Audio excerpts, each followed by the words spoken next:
বৃন্দাবন থেকে রওনা দিয়ে দিলাম বর্ষনা, মানে রাধারানীর বাড়ি যাচ্ছি গো, রাধারানীর বাড়ি।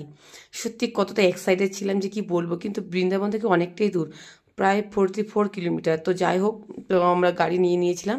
তো অবশেষে পৌঁছে গিয়েছি। তার আগে আমরা গোবর্ধন পর্বত ও রাধাকুণ্ড এগুলো দেখে নিয়েছিলাম, রাস্তাতেই পড়েছিল। তারপর রাধারানীর বাড়ি বর্ষনা থেকে চলে যাবো আবার নন্দীগ্রাম, মানে নন্দগ্রাম আর কি। তো যাই হোক, এই যে রাধারানীর বাড়ি যাচ্ছি বর্ষনা। তার আগে দেখো, এখান থেকে ফুল মালা যা যা পুজোর সামগ্রী লাগে সব কিনে নিয়েছি।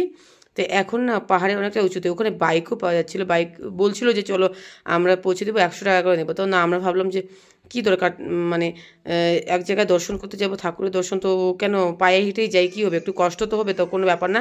কষ্ট তো আমাদের সেরকম হতো না, শুধু মানে বাচ্চাটার জন্য, ছোটো বেবি, তাই একটু কষ্ট হচ্ছে, আর কোনো ব্যাপার না। আর আমার বাবাও যেহেতু বলছে পায়ে হেঁটে যেতে পারবে, তো আমরা কেন পারবো না, তাই না? তো যাই হোক, অনেকগুলো সিঁড়ি ছিল, আমি গুনেছিলাম প্রায় 150-র মতো। তো এতগুলো সিঁড়ি পেরিয়ে পৌঁছে গিয়েছি অবশেষে। তো ইচ্ছা থাকলে সবই হয়, কেন হবে না? তো পৌঁছে গিয়েছিলাম। তো বাইক নিয়ে আমরা, এই দেখো, আর ভিড়, প্রচণ্ড ভিড়, এত ভিড় যে কি বলবো, যেখানেই যাচ্ছি না কেন শুধু ভিড় আর ভিড়। দেখতেই পারছো তো, গেটটা এখন লাগিয়ে দিয়েছে, মানে বেশি লোক তো একসাথে ঢোকানো যাবে না, তাই হোক যে যার মতো পারছে যাচ্ছে। তো বাকি অনেকগুলো মন্দিরে তো ফোন অ্যালাউ নেই, এখানেও ছিল না, তবুও অনেকেই এসে করছে ফোন, ভিতরে তো একদমই অ্যালাউ ছিল না। তো যাই হোক, আমরা এখানে পৌঁছে গিয়েছি। রাধে রাধে সবাইকে, খুব ভালো লাগছে। তো আমার মেয়ের শরীরটা একটু খারাপ হয়ে গিয়েছিল, এটাই আর কি, প্রচণ্ড ধকল যাচ্ছে, কারণ আমরা 9 দিন ধরে এভাবে ঘুরে যাচ্ছিলাম সব তীর্থস্থানে। তো যাই হোক, একটা ছোট বাচ্চার পক্ষে অনেকটাই ধকল হয়ে যায়, তার মধ্যে জ্বর এসেছিল। তো দেখো কতটা ভিড়, আমরা অনেকটা এগিয়ে এসেছি, তারপরেও পেছনে দেখো কত ভিড়। এই দেখো কি কি দিয়েছে এখানে, শৃঙ্গার আছে, মালা আছে, ওড়না।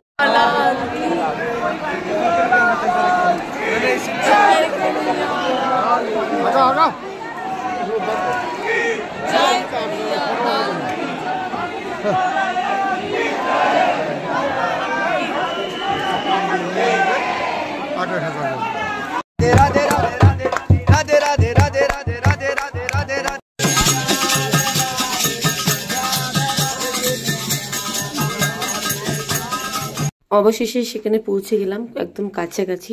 তো তবুও এত ভিড়, যে এত ঠেলাঠেলি করছিল, কেউ না কারোর দিকে তাকাচ্ছে না, মানে যে যাকে পারছে ধাক্কা দিয়ে চলে যাচ্ছে। মানে কেউ পড়ে গেলেও মানে কেউ ফিরে তাকাবে না আর কি, এমনটা অবস্থা। কেউ যদি পায়ে নিচে চাপা পড়ে যায় না, তবুও কেউ মানে তাকিয়ে দেখবে না আর কি, এরকমই অবস্থা। তো আমার হাজব্যান্ড আমার মেয়েকে নিয়ে ছিল, একটু সাইডেই ছিল, কারণ ও যায়নি। কারণ ও যদি যায় আর কি মেয়েকে নিয়ে, তাহলে খুবই সমস্যা হয়ে যাবে। তো সেই জন্য আমি ওখানে গিয়েছিলাম পুজোর সামগ্রী নিয়ে, পুজোটা করে বেরোলাম। আর আমার সঙ্গে বাবাও গিয়েছিল, আর আমার হাজব্যান্ড একটু পেছনে ছিল, যেহেতু মেয়ের শরীর খুব খারাপ ছিল। আর এত ভিড়ের মধ্যে ও ভয়ই পাচ্ছিল, আমার মেয়ে ভীষণ ভয় পাচ্ছিল। যাই হোক, ওখানে পুজো দিয়ে বেশিক্ষণ থাকাও যেন, ওখানে সিকিউরিটি গার্ড আছে, তাই তারপরে ওখান থেকে বেরিয়ে পড়লাম। বেরিয়ে মানে মন্দিরের পেছনের গেট দিয়ে বেরিয়ে চারদিকটা দর্শন করছি, করে আবার সামনের দিকে চলে আসছি। দেখো, দেখতেই পারছো কত ভিড়। একদম আমরা গিয়েছিলাম তখন সন্ধ্যার ঠিক আগ মুহূর্তে, তবুও এত ভিড় ছিল। অ্যাকচুয়ালি ঠান্ডার দিন, তাই আর কি অনেকটাই ঠিক আছে। গরমের দিন হলে তো অনেকে অসুস্থ হয়ে যাবে, এরকম অবস্থা, এত ভিড়। তো ওখানে যে পুজো সেরে আমরা বেরিয়ে পড়েছি। এই যে দেখো, দেখতেই পারছো, বেরিয়ে পড়লাম। আর এই যে এখানে লেখাই আছে উপরে যে আমরা বেরিয়ে পড়ছি মূল গেট থেকে বাইরে। এখন আবার চলে যাবো। ওই যে এই বাইকগুলো যে দেখতে পাচ্ছি, এরাই নিয়ে যায় সবাইকে, ওই 100 টাকা করে করে নেয়। তো অন্য একটা রাস্তা দিয়ে, কারণ এটা পাহাড়ের অনেক উঁচুতে। আর এদিকে দেখো লিট্টি চোখা কি কি অনেক